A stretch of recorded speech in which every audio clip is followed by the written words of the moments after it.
Assalamu alaikum, I'm Aisha and you're watching Samaa News. Here are today's headlines.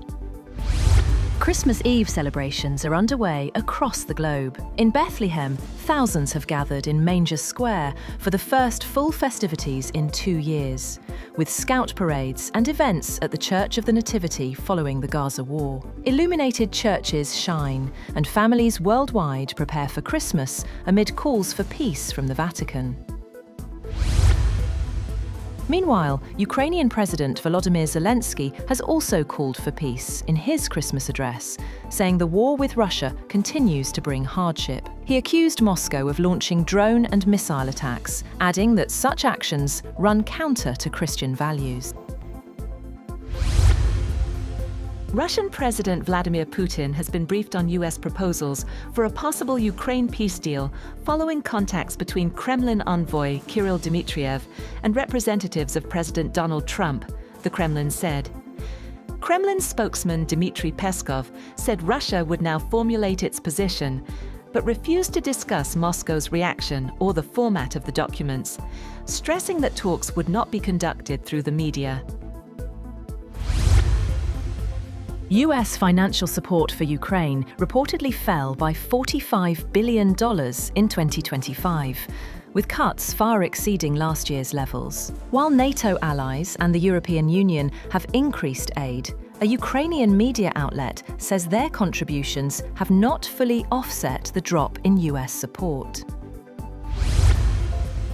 Benjamin Netanyahu says Israel plans to spend $110 billion to develop an independent arms industry and reduce reliance on foreign suppliers. Speaking at a ceremony for new pilots, Netanyahu said Israel would still buy essential equipment, but aims to produce most of its weapons domestically.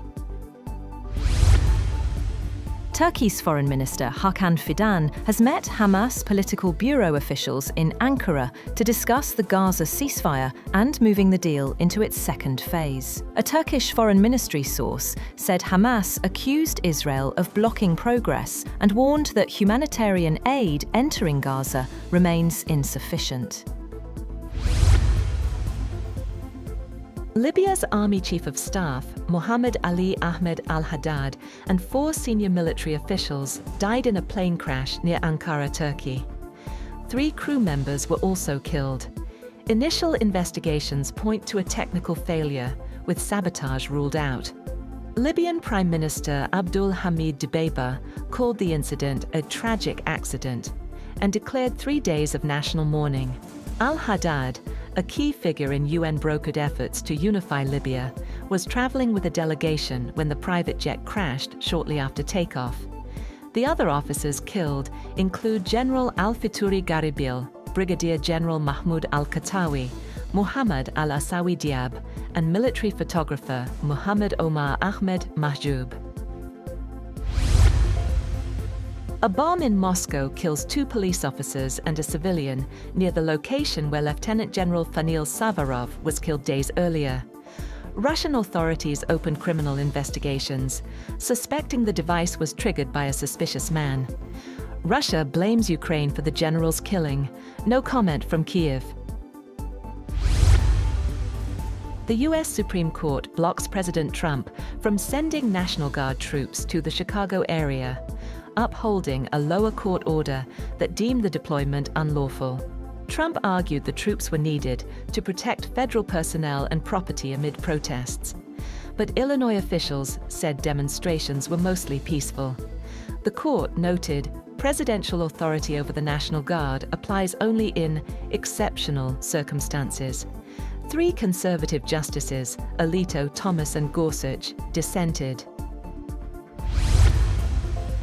A 6.1 magnitude earthquake has struck Taiwan's southeastern county of Taitung, shaking buildings as far away as Taipei. Authorities say there are no immediate reports of damage, and chipmaker TSMC said the quake did not disrupt factory operations.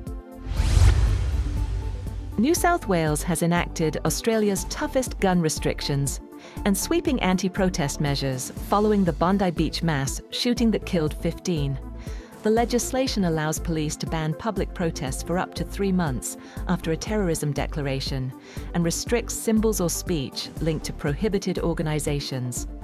Critics, including Palestinian, Jewish and indigenous groups, plan constitutional challenges, calling the laws rushed and targeting solidarity expressions. Gold surges past $4,500 an ounce for the first time, silver hit $72.70, and platinum reached $2,377.50 as investors flocked to metals amid expectations of US interest rate cuts and geopolitical tensions. Gold is up over 70% YTD, silver over 150%, and platinum about 160%, marking historic gains. Analysts say gold could reach $5,000 and silver $80 in the next 6 to 12 months. That's all for now. For more updates, visit www.samaa.tv. Thank you for watching Samaa News.